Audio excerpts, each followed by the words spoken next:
Quick life update. So I've just basically moved from a combustion engine vehicle to an EV. It's a weird downgrade, it feels like, but it's not a downgrade. It's just a change. Maybe something I want to talk about also if you guys are interested in vehicles and cars. And I don't know, man. I just want to share it with you. So the AP SpiderMan, you guys know how I feel about AP, but this has nothing to do with it. This is really just about the spider that they've put out, this concept spider. 42mm titanium case with a black ceramic bezel and crown. Absolutely fine. Showcases a hand-painted, hand-sculpted 3D SpiderMan character. They've done it in gold and then they painted over it.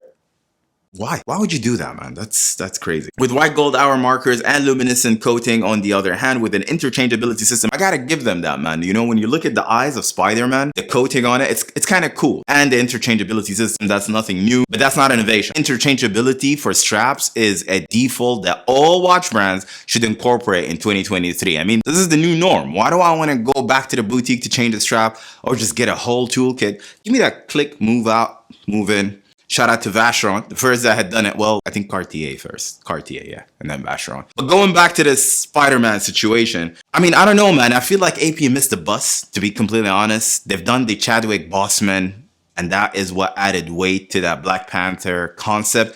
I didn't really feel it. I feel like the story is what I felt, you know, for a legend that has gone too soon. But even then, it's not everyone's preference. I personally don't like the look and feel of that watch. And I know a lot others were also questioning, what is this? And why does this make sense? Why is this even a collectible? But AP came back again and said, you know what? Let's continue this path. Let's do the Marvel X collaboration with AP and let's just keep slapping sculpted 3D Marvel characters in the center of the dial. And I think that's not going to go far. The Audemars Piguet Royaloakwatch concept Spider-Man Tourbillon received mixed reviews. This is not just me talking and a lot of criticism. This has nothing to do with how I feel about the brand. This is specifically about this watch. I mean, when you talk about Marvel comic books collaboration with a luxury, high-end luxury watchmaker like AP, it's a tricky collaboration between those two worlds. You can get it wrong, like this gimmicky, out-of-place AP concept Spider-Man. The design of the watch, I mean, again, the Spider-Man character slapped in the middle of the dial in gold that is painted over, in my opinion, lacks sophistication and elegance, especially when associated with high-end luxury watchmaking. When you do something like that, you want to make sure that you do it in a way where you don't dilute basically your value in what you're doing, right? The craftsmanship, all the intricacies, the complication, etc. That's just the truth. I mean, the inclusion of a superhero theme could have been represented better. When you do less, sometimes that's more. And if they would have incorporated the colorways of Spider-Man, like the theme of Spider-Man, right? The blue, the red on the inner circle of the bezel or something like that, it would have been probably more accepted by everyone, right? Without really diluting the value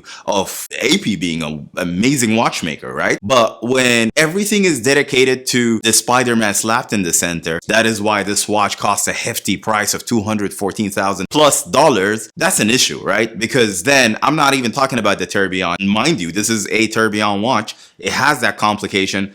I don't know if it's useful or not. I personally don't like tourbillons, but I'm just saying when you think tourbillon and high-end watchmaking, it's always an expensive price tag. I'm not talking about the skeletonization on it. I'm not talking about how light it is. I'm just talking about, you know, the sculpted 3D Spider-Man that is made in gold, that is painted over. And that's the reason for this very, very crazy, hefty price tag.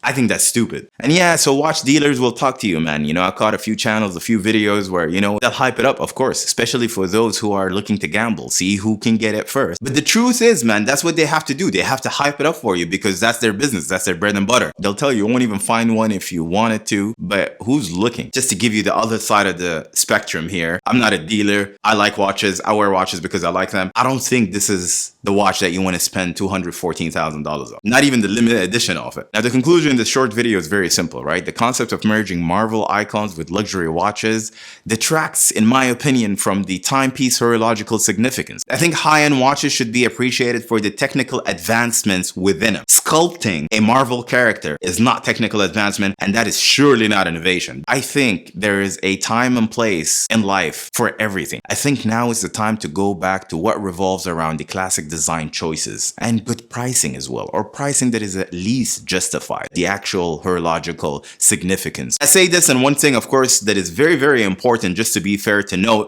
is that opinions are subjective. You might find a lot of collectors that would actually appreciate this watch for what it is, and you know, they like Marvel and they like Spider-Man, and that is what they grew up watching, or maybe all the movies. I still like Spider-Man too, and they don't mind seeing that on a watch that costs 195,000 francs, $240,000 plus, because of a sculpted Spider-Man. That could be the case. I mean, the Marvel AP collaboration is unusual, and good on them for trying to bridge both worlds, right? It's not like Tiffany collaborating with Patek Philippe. Both are from the luxury industry. These are two different worlds that AP is trying to connect here. And I get that. Unusual is good, but when you do it right. Coming back again to Marvel characters, the books, the comics, and merging that with luxury watchmaking, it is not easy. You can easily get it wrong, in fact, right? And if executed in the way AP had executed the Chadwick Boseman, the Black Panther, and the Spider-Man, and who knows, I hear some rumors about a Hulk and another Captain America coming. If they continue doing that way, I think that is going to detract from the appeal of the watch, and that is also going to dilute the watchmaking traditions, right? It is overall, but more specifically to AP. I think this is how they continue digging their grave. I think so. Let me know what you think.